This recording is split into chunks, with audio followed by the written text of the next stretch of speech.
The story, The Frog Prince. There was once upon a time a princess. Many suitors came to the palace to court her.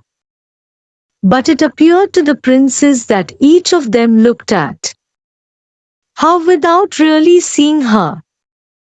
They act as if a princess is nothing more than her lovely crown and royal gowns. She said to herself, "Sometimes I wish I was little again." The princess reflected after one of these encounters. She dug up her childhood favorite ball, the one that sparkled as she threw it high into the sky. She carried the ball into the palace yard and began throwing it higher and higher.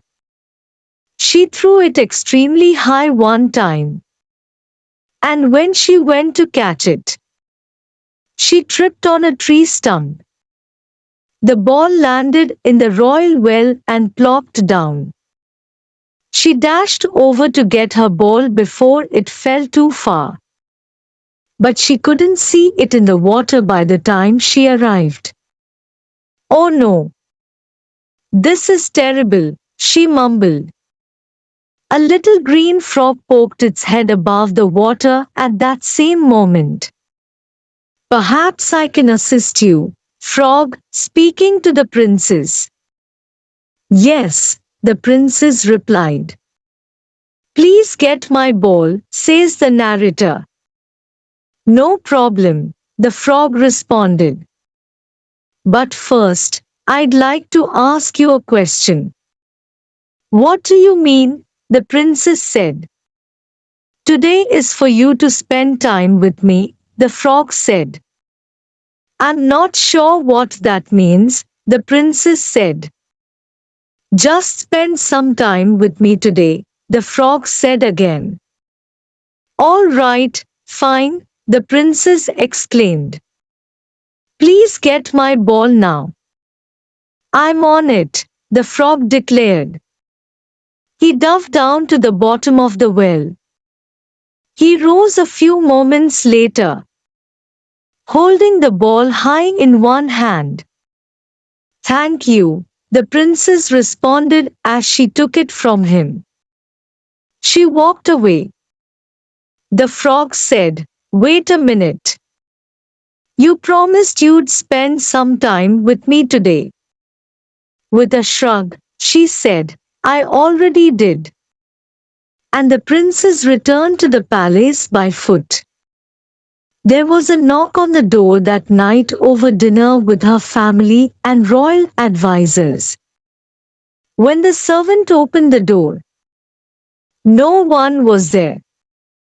The frog cleared his throat as he stood low. The king, princess, and others at the dining table. A princess is more than her gorgeous crown and royal gowns. The princess locked her eyes on the frog. How could this little frog, more than anyone else, understand something like that? The frog bowed to the princess after dinner. "You have done exactly what you stated you would do," he said. "I believe it's time for me to leave now." "No, wait," said the princess. "It's not that late. How about a walk across the garden?" The frog was delighted. The two of them walked through the royal garden, the frog jumping along the stone wall so that he and the princess could talk easily. They laughed at multiple things. They later admired the vivid rosy reds produced in the sky as the sun sunk. "You know, being with you tonight was a lot more fun than I expected," the princess added. "I had a very good time, too," said the frog. "Who knew?" said the princess with a laugh. She leaned down over and lightly kissed the frog on his cheek. There was a puff of clouds and smoke all at once. The tiny green frog had turned into a handsome prince. Who could blame the princess for drawing back in surprise?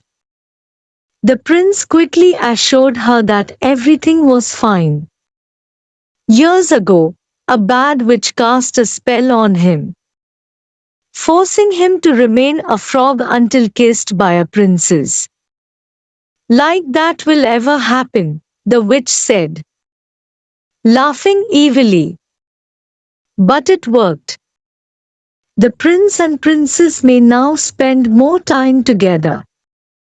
They had a gorgeous ball setting fashioned for them and placed it on their royal dining table years later after they were married. The ball sparkled for all to see when the sunlight flowed in through the palace windows. Moral of the story: you should never judge anyone at first glance. Instead, try to understand the current situation and act accordingly.